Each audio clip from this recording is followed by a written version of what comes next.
What up, Space Fam? Goes in here from Anime Appu. We're back at it again to discuss the latest and craziest developments in the One Piece story. In this chapter, One Piece has done the unthinkable. Sanji is undergoing an insane and dark transformation. We see Big Mom's true power awaken and much more, so make sure to stay tuned for this one. If you do enjoy these One Piece reviews and want to keep them coming, you know what to do. Channel the Pirate King within and smash that like button. Remember, smashing that like button is Pirate King energy and passing is Orochi energy, so choose wisely.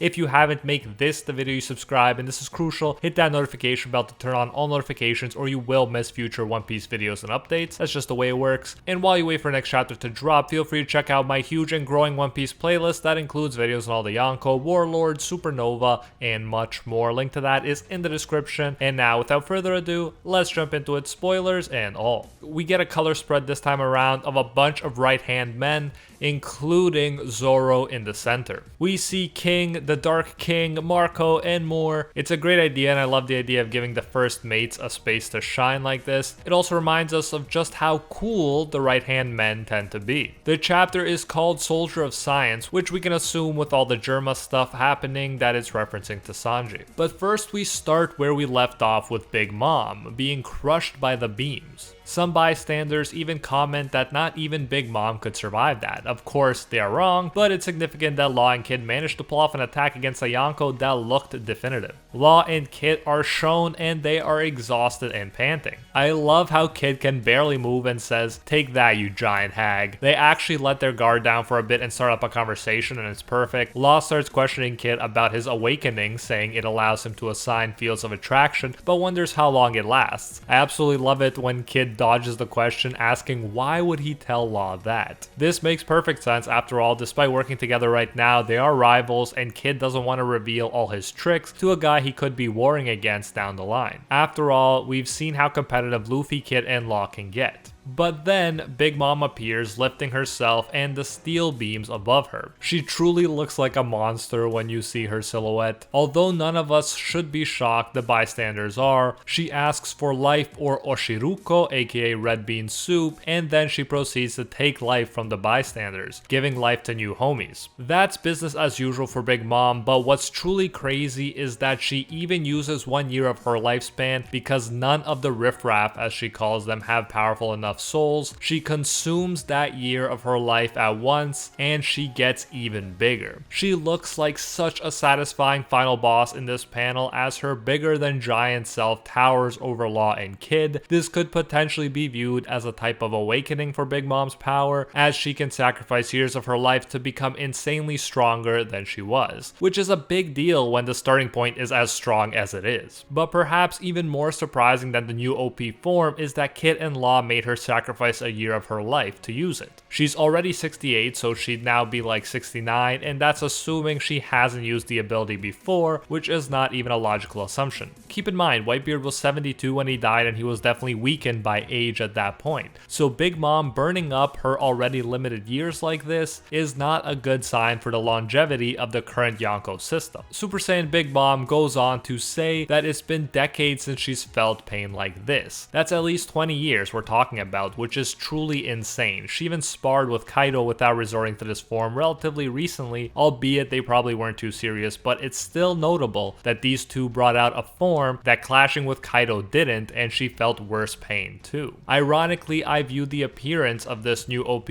form of Big Mom's as a big win for our supernovas. Big Mom even acknowledges them, which is always an awesome moment. She says, "You runts aren't bad. Trafalgar Law, Captain Kid, the two of you and Straw Hat Luffy are serious about taking our thrones. Bring it on if you think you have a shot. I'll show you what it means to be an emperor." End quote. This is such a great, exciting moment by Oda. I can't wait to see how Kid and Law behave against an even stronger Big Mom after they supposedly just used their awakenings that should have all but depleted their stamina already. Things don't look good, and that's how the best fights tend to look anyways before they're over. But respect to Law and Kid, who are still standing their ground. Law says, "I'll need to take down monsters like you if I ever want to uncover the true history." And that angle makes Law unique, but to me personally it is a bit anticlimactic compared to the ambitions of his fellow worst generation captains who want to take the thrones of the Yonko and become the Pirate King.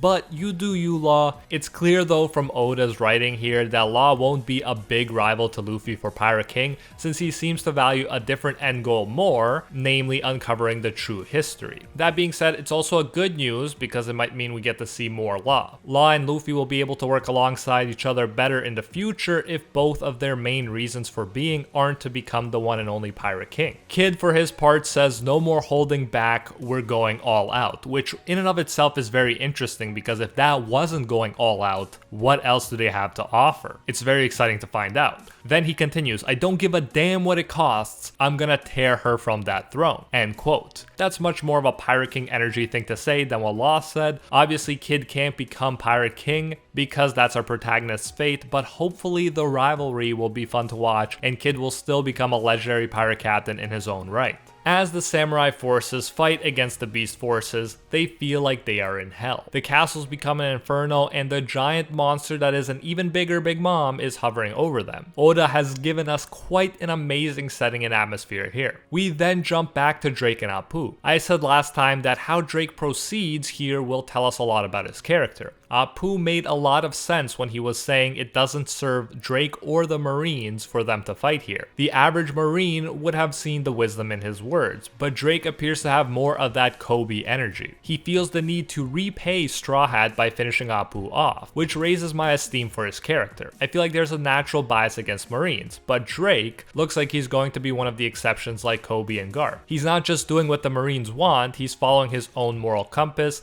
and that's always respectable. It appears like Drake is going to win too. He's figured out how Appu's attacks work, and Appu even needs to resort to saying he has the numbers that can help him, clearly not confident in his own powers. But then Yamato starts running through the scene. Appu is as slippery as ever trying to warm up to Yamato this time, but she has no time to chat. She even attacks Drake saying, don't get in my way, only for Drake to tell her he's abandoned Kaido too. It's hilarious how Yamato just says my bad and keeps running as Drake is knocked to the ground. You gotta love Yamato. Then Fuga, one of the numbers, starts chasing after Yamato. Let me know what you guys think that's gonna be about. Looks like these numbers might finally come into play in a significant way. Appu tells the remaining two numbers to follow him, but Drake reminds him that he's not going to let his fellow supernova get away. Again, the Marines would not approve of this time wasting with Appu, especially for the sake of Straw Hat, but for Drake it makes sense. In the meantime, CP0 is no longer playing Go and is actively chasing down Robin. You see them in the distance as Brook calls them formidable. Robin tells Brook that even among the elites of CP0, the masked agents are in their own class. And Rob Lucci doesn't wear a mask, so make of that statement what you will. If they are so strong though, Brook and Robin will need help, perhaps from the Straw Hats who finished their fights like Frankie and Jinbei. We'll have to wait and see what happens. I have no doubt that Brook will have more chances to shine here, but expecting him to deal with both of these next level guys is asking a whole lot. We then jump to the shocking and unthinkable event. It's hard to believe that it's actually come to this, but it actually appears that Sanji hurt a woman. In the pleasure hall, he's being identified as a rebel and being accused of hurting one of the young girls. Sanji says he could never do that, but they say he was alone with her and that they just want to hide in peace. So the assumption is that Sanji hurt a non-combatant young girl. This is about as anti-Sanji as you can get and really horrifying. It doesn't seem like Sanji at all, however, he's not sure he didn't do it. He recalls being shocked at his brothers hurting a woman,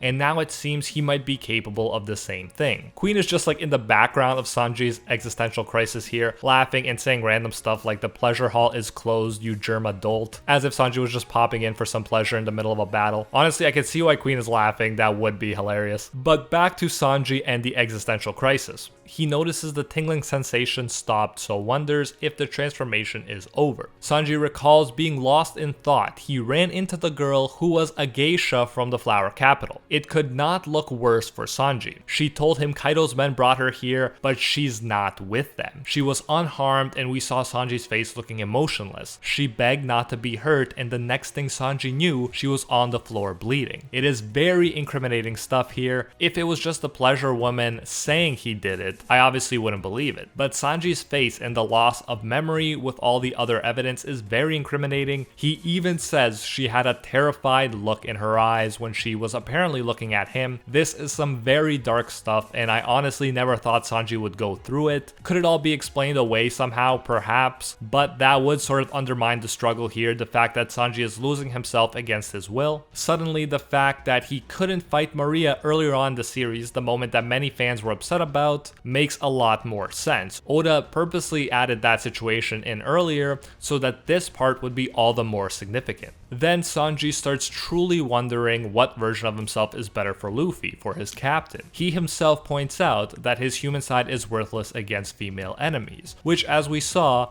can be very inconvenient, if not outright annoying. But as a soldier of science, the title of the chapter, he'd be able to execute anyone Luffy ordered him to, even Queen would be easy to dismember. That is very big talk, not to mention a huge flex. This is Kaido's second strongest fighter, and Sanji is implying here if he flipped the soldier of science switch on, he could make quick work of him. It's definitely very tempting for those of us who love power upgrades, but Oda is doing a fantastic job of showing that even in shonen, power is not everything, some things are more important. Sanji is not sure what kind of person the Pirate King needs by his side, but he decides to destroy the suit that awakened his dormant augmented abilities. He decides he's not gonna lose any more of himself. He'll never belong to Germa. So it's like the anti-Sasuke decision, since Sasuke was pretty much willing to do anything to get stronger. Still, since the powers are already awakened, it's not clear whether destroying the suit even matters at this point, but it's symbolic for showing that consciously Sanji chooses himself over Germa power. Meanwhile, Queen could not care less about our boy's deep contemplations and is just upset that he won't get to see him use the suit. Hilariously, Sanji says farewell Germa and women's baths. He'll find his own way to finish this fight. I'm guessing he's referring to the fact that he can't use the suit's invisibility to spy on women anymore, things Sanji is willing to give up for his principles.